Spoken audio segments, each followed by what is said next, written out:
Os queridos irmãos e irmãs, fica claro para nós que a liturgia apresenta como tema, neste fim de semana, a oração. E mais claro ainda, sobre a perseverança na oração. Tanto a primeira leitura que nós ouvimos, com Abraão insistindo, de modo até aparentemente inoportuno com Deus, reduzindo cada vez mais o número dos justos, e perguntando se Deus salvaria Sodoma por isso, mostra a insistência que se deve ter no falar com Deus, na oração. E nosso Senhor no Evangelho diz a mesma coisa, pedi e recebereis. Se não vai receber porque é bom, porque o amigo gosta, porque ele é bondoso, vai receber pela insistência. Ou seja, está claro que nosso Senhor insiste para nós, que a igreja insiste para nós, aquilo que é o ensinamento de Cristo, que nós devemos perseverar na oração, insistir, não cessar. Em outra passagem do Evangelho, acredito que no Evangelho de São Lucas mesmo, que nosso Senhor fala bastante sobre a oração, ele diz, importa rezar sempre e não desfalecer. Esse já seria o primeiro ensinamento. Mas para que nós vivamos bem a oração, não basta esse ensinamento. Nós temos que entender os outros ensinamentos que estão presentes também nas Sagradas Escrituras. Ela é um todo. Na verdade, a doutrina da igreja é um todo, que tem uma unidade. Então não é que Cristo está dizendo, olha, insista à vontade, pede aí o que você tem que pedir, então se você pedir muito para ganhar na loteria, você vai ganhar. Se você pedir muito um bem temporal, vai vir com certeza, porque Cristo falou. Isso a gente ouve em algumas igrejas por aí. Não, o critério é só esse, é só perseverar, que vai dar certo. Então mesmo que você peça uma coisa que é ruim, mas vai dar certo, porque Deus falou, é só pedir. Pois bem, nós precisamos entender a natureza da oração, o que é de fato oração. Antes de entender a natureza, vamos entender a necessidade para a nossa salvação. A oração, como São Paulo fala na leitura, nós recebemos uma vida nova, nós somos sepultados com Cristo e também com Ele nós ressuscitamos no batismo. Significa isso, e ele diz isso também em outras leituras, que nós recebemos uma vida nova. Nós, quando somos batizados, nós recebemos na nossa alma um novo organismo vivificante. Assim como no dia que nós fomos concebidos e depois foi sendo desenvolvido todo o nosso organismo natural dentro do ventre de nossas mães, depois viemos ao mundo e continuamos desenvolvendo este organismo com todas as suas potências. Quando nós somos batizados, nós recebemos um organismo novo. Esta vida nova não é apenas em sentido metafórico, é real. O batismo dá uma vida nova e uma vida sobrenatural. Nós começamos a ser capazes, pelo batismo, de ter fé. O que é fé? Eu acredito na palavra de Deus, que é sobrenatural, isso não é humano. Não é assim, não, eu li, fiz lá o esqueminha, concordei, o silogismo está certo e por isso eu acredito naquilo que Deus está falando. Não, é um dom de Deus. E só é possível pelo batismo. A gente tem a fé anterior, convidativa por Deus, pela graça atual, enfim, mas é no batismo que a fé se estabiliza na alma. Nós acreditamos porque Deus falou. Eu acredito, primeiro, que Deus existe, pela fé nós temos essa certeza, eu sei que Ele existe, e eu acredito na sua palavra. Isso só é possível com o organismo sobrenatural. Eu tenho esperança na vida eterna, eu sei que se eu perseverar, eu ressuscitarei no último dia, eu sei disso. Isso faz parte do organismo sobrenatural. A caridade, a virtude teologal da caridade, eu consigo esquecer de mim e pensar primeiro em Deus e nos outros. Humanamente falando, não é possível. Humanamente falando, a gente é egoísta. A gente pensa primeiro na gente. A gente faz uma ação já procurando a recompensa. E se a recompensa não vem, a gente já reclama. Pô, fulano é ingrato, nem para agradecer, nem para me retribuir. Eu estou aqui me esgoelando por eles e tal.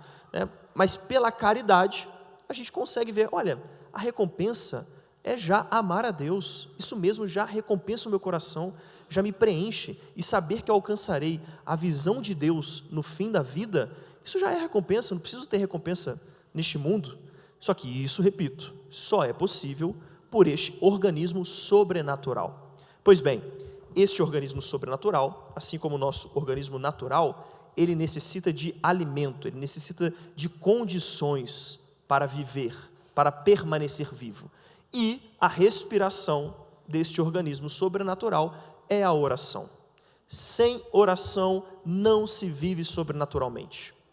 E oração de verdade, daqui a pouco a gente vai entender a natureza um pouco da oração, mas sem a oração não se dá vida para este organismo sobrenatural. Por isso que muitas pessoas fraquejam e se afastam de Deus, porque apesar de cumprir um preceito mais ou menos, vai à missa dominical, de vez em quando ali fala com Deus, lembra de fazer oração na hora da comida, mas vai se afastando pouco a pouco. Por quê? Porque não tem respiro da alma, não tem diálogo com Deus, e por isso morre, por isso padece, e desanima, perde a fé. A gente perde a fé. Se ela não for alimentada, ela perde, ela some. Assim como o nosso organismo natural, se a gente não dá o alimento necessário, a gente vai sucumbir. Se a gente não come, a gente passa mal. Se a gente não bebe água, a gente pode morrer desidratado. E a oração é o respiro da alma. E sem a oração, a fé some. A gente fica com uma visão naturalista do mundo. Tudo é aqui, nessa terra. A gente fica com uma visão naturalista da própria igreja. Não, a igreja, ela existe para resolver os problemas sociais. Não, essa não é a natureza da igreja. A igreja existe para levar os homens e as mulheres para o céu, para trazer ainda nesta terra a palavra de Deus, a presença de Deus, e encaminhar todos para o céu. É para isso que a igreja existe. Só que sem a oração, eu perco. Isso some do meu horizonte.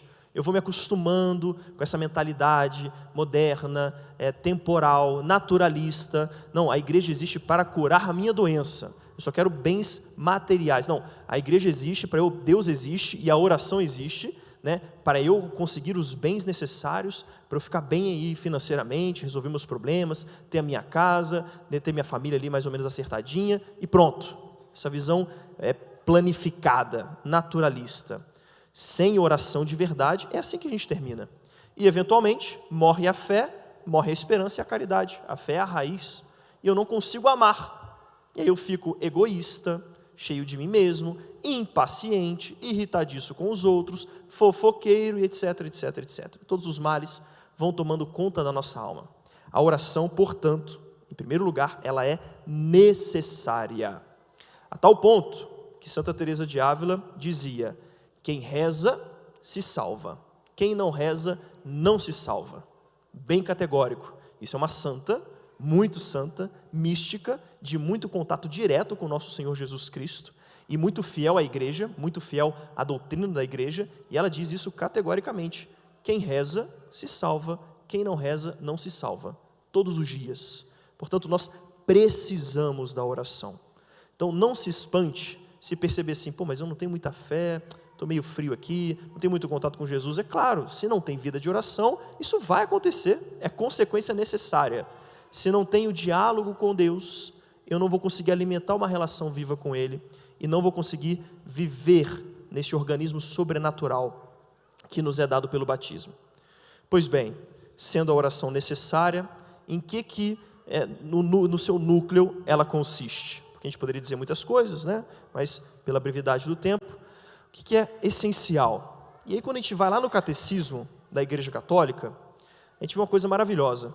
O catecismo, na hora de dar a definição de oração, ele não faz uma definição muito teológica, ele pega Santa Teresinha do Menino Jesus, uma das suas frases, o catecismo coloca para definir o que é oração. E Santa Teresinha diz assim: para mim, a oração é um impulso do coração, é um simples olhar lançado ao céu, um grito de reconhecimento e amor no meio da provação ou no meio da alegria. Vamos pegar o centro daquilo que Santa Teresinha fala, para a gente entender um pouquinho mais como rezar de verdade.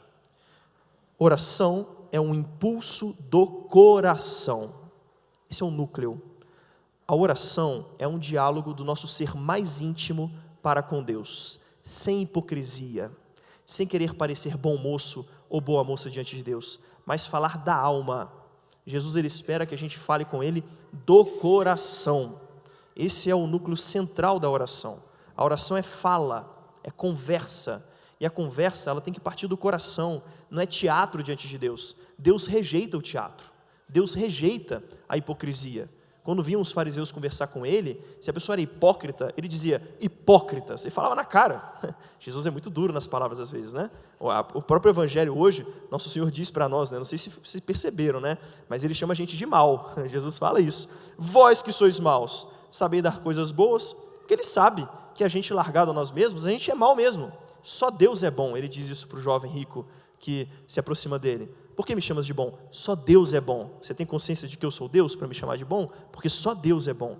E nós somos maus, nós podemos falhar, nós podemos ser hipócritas. E Deus rejeita a hipocrisia. Deus quer coração. O cardeal Newman tem um lema que foi do seu cardinalato, né? Que eu inclusive usei dele para a minha ordenação sacerdotal, que é: o coração fala ao coração. A conversa verdadeira, ela acontece do fundo da alma. Então, a oração, ela é centralmente isso. A gente falar do fundo da nossa alma com Deus. E aí já fica claro o seguinte, que repetições de devoções são coisas boas, tá? São muito boas. Mas repetição de devoção externa, ficar rezando o terço. Não, mas eu rezo, padre, eu rezo todo dia. Eu deixo a TV ligada na canção nova, estou o tempo todo rezando. Ok, mas você está rezando com o coração? Ou você está mecanicamente passando bolinha do terço, ou mecanicamente deixando ali uma palestra, alguma coisa, deixando um som ecoar pela tua casa, né? Seja, não, mas eu quando estou indo para o trabalho também eu ponho no carro, ok, mas o teu coração está lá? Você está falando com Deus mesmo? Você está entrando na tua alma e vendo o que está lá dentro, inclusive os obstáculos que estão te impedindo de falar com Deus de verdade? Porque quando a gente faz oração de verdade, a gente faz isso, a gente entra na alma. Santa Teresa de Ávila, mestra de oração, ela fala isso. Para a gente rezar de verdade, é necessário conhecimento de si mesmo. A gente precisa conhecer a própria alma, porque eu vou saber se eu estou falando com Deus daquilo que é meu, do meu coração, ou se eu estou macaqueando, assim, repetindo palavras, ou imitando alguém, imitando alguma coisa, e não estou direto ali com Ele. Porque se a gente não aparece para Deus com o coração de verdade, Ele não consegue falar. Ele não consegue tocar a nossa alma. Se a gente aparece para Ele com uma máscara, hipócrita, fingindo para Ele que a gente é bom, sem tocar aquilo que a gente sabe que está errado, ou que a gente precisaria enfrentar, não acontece. A oração não acontece. Portanto, esse é o principal. E aí o catecismo também diz, né, que a oração, ela é a vida do coração novo. Porque uma vez batizados, uma vez ressuscitados com Cristo, é a vida, como eu disse, o respiro, mas do coração, da alma. Falar com Deus a partir de dentro. Isso é necessário. E aí, se nós fazemos isso, nós entramos na oração verdadeira, que é o quê? Qual que é o fruto principal da oração? Isso o catecismo da igreja também diz. Isso não é invenção do padre, né? O catecismo diz, o principal da oração é a própria conversão do coração. Esse é o efeito principal. Não é que eu vou rezar para conseguir de Deus aquilo que eu quero. Eu vou rezar para, primeiro, conformar a minha vontade à vontade de Deus. Esse é o centro. É o mais difícil também, porque é muito fácil a gente querer o que a gente quer. Difícil é se conformar com a vontade divina. Portanto, a oração é esse olhar de confiança lançado ao céu, como Santa Teresinha fala, porque eu direciono para Deus a minha alma, o fundo da minha alma, né? O núcleo do meu ser, e quero me conformar ao que Deus quer. Eu quero me adequar à vontade divina. E por isso mesmo nosso Senhor coloca como modelo para nós a oração do Pai Nosso. O catecismo mais uma vez diz, o Pai Nosso, a oração do Senhor, é o resumo de todo o Evangelho. Porque Lucas não narra, mas a gente sabe que Mateus, Lucas, ele apresenta o Pai Nosso para nós, um pouco mais reduzido. Mas em São Mateus a gente vê, nas primeiras coisas que aparecem, santificado seja o teu nome, venha a nós o teu reino, seja feita a vossa vontade. Esse é o núcleo central da vida de Cristo, da vida da Virgem Santíssima, da vida dos santos. Seja feita a vossa vontade. Portanto, a oração vai me conformar à vontade de Deus. E a gente pode repousar confiante, porque o que Deus quer é sempre o melhor, sempre. A vontade de Deus, ela é sempre soberana. É a nossa falta de fé, é a nossa soberba que coloca questionamentos. Não, peraí, Senhor, a igreja está dizendo isso, mas eu não concordo muito. Bom, pois é, então a gente precisa se converter. É isso. A igreja com 2000 anos de história, com toda a sua sabedoria, né, a tradição, o magistério, as Sagradas Escrituras, a verdadeira interpretação das Sagradas Escrituras, tem todo o caminho da felicidade do coração humano. O que eu preciso é eu me adequar, não é a igreja que tem que se adequar. E eu digo isso porque eu sei que essa é uma tentação bem moderna e bem presente em muitas almas. A gente não concorda com a igreja e quer que a igreja mude. E fica numa certa esperança, né? Não, mas a igreja vai mudar, vai se atualizar, ela precisa se adaptar aos tempos, isso aqui não pode mais ser pecado. Não! É a gente que tem que se conformar à vontade de Deus.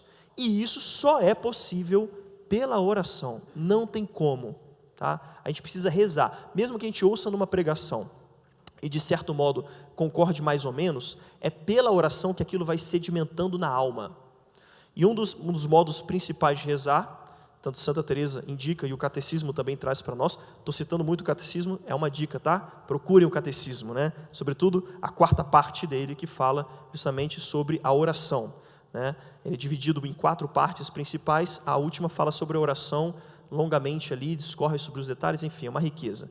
Pois bem, uma das modos principais de fazer verdadeira oração é a oração mental, é eu parar em silêncio, pelo menos 5, 10 minutos, diante do sacrário, ou diante de um crucifixo em casa, mas em silêncio. Põe o celular no modo avião, né? Escolhe o melhor horário do dia, sabe que não vai ser interrompido, e fala com Deus. Direciona o coração para Ele. Não precisa ter técnica, não precisa falar bonito, né? A gente trata sempre Nosso Senhor com muita reverência, né? Eu sempre chamo Ele de Senhor. Santa Teresa chamava Ele de majestade. A gente sempre trata Nosso Senhor com reverência. Por quê? Porque Ele é Deus. Ele é soberano, Ele é o Rei do Universo. Então eu me aproximo dEle com reverência, mas com confiança. Me aproximo dEle com muita confiança e falo com Ele e apresento as demandas do meu coração. Se a gente faz isso, acontece um negócio mágico, que não é mágico, mas é graça de Deus. Deus responde, Deus fala na alma, Deus fala na nossa consciência. E aí nós entendemos por que Nosso Senhor insiste: pedi e recebereis. Porque pode ser que a gente faça uma vez e não percebe muito. Parece que não fez muita diferença, eu estava meio distraído. Faz de novo, e de novo, e de novo. Todos os dias, pedi e recebereis. Aí Nosso Senhor fala, aí se encaixa, né, essa questão da perseverança na oração. Essa é uma das outras condições que, uma vez entendido a necessidade e o que ela é, nós perseveremos todos os dias. Se a gente persevera na oração, eu tenho certeza, porque eu experimento isso, Deus fala na nossa consciência, não é com vozes não, né? Não é que a gente ouve o ruído ou sente alguma coisa, não, mas a gente percebe com clareza, as coisas se ajustam, a gente percebe coisa que a gente precisa mudar e de repente vem como que uma força interior mesmo, cara, eu preciso fazer isso mesmo, eu tenho que estudar mais, ou eu tenho que rezar mais, ou eu tenho que ser mais paciente, né? Eu tenho que ser menos fofoqueiro, e aí a gente entende aquilo com clareza, considera aquilo na presença de Deus, e Deus dá graça, Deus dá força. É como que Ele falasse: isso aí minha filha, isso aí meu filho, é exatamente isso que eu quero, e vamos lá, é possível, continua pedindo, continua rezando, continua me procurando, pela Eucaristia, pela Santa Missa, confesse os teus pecados, que tem jeito, se você pedir, vai receber. Se vocês que são maus, vós, diz Jesus, né? Eu também, se nós que somos maus, a gente sabe dar uma coisa boa ou outra para as pessoas, quanto mais nosso Pai do céu, quanto mais Cristo quer que nós sejamos santos, quer o nosso coração transformado. Será que Cristo se alegra da gente ser impaciente e irritadiço e dar patada em todo mundo? Claro que não, mas Ele quer a nossa mudança, quer, mas Ele dá os meios. Ele espera também que nós lutemos. Sem oração não dá. Vamos assumir esse compromisso diante de Deus, sobretudo agora, nesta Santa Missa, recebendo a Eucaristia, vamos receber e rezar de verdade. Entra na tua alma, recebe a Eucaristia, esquece quem está do teu lado, não fala com ninguém, entra na tua alma e fala com Cristo. Ele vai habitar sacramentalmente, em instantes. Entra na alma e fala com Ele. Se você estiver preparado para a comunhão, se não tiver, se confessa antes, tá? É importantíssimo isso, senão não consegue falar com Deus também, tem que tirar o primeiro pecado, mortal, tira o pecado mortal e vai falar com Deus, né? Mas entra na alma, fala com Ele, Deus atende. Mas eu não senti hoje, Padre, insista, pedi e recebereis, procurai, encontrareis, batei e vos será aberta, e nosso Senhor cumpre aquilo que Ele fala. Louvado seja o nosso Senhor Jesus Cristo. Professemos a nossa fé. Creio em Deus Pai,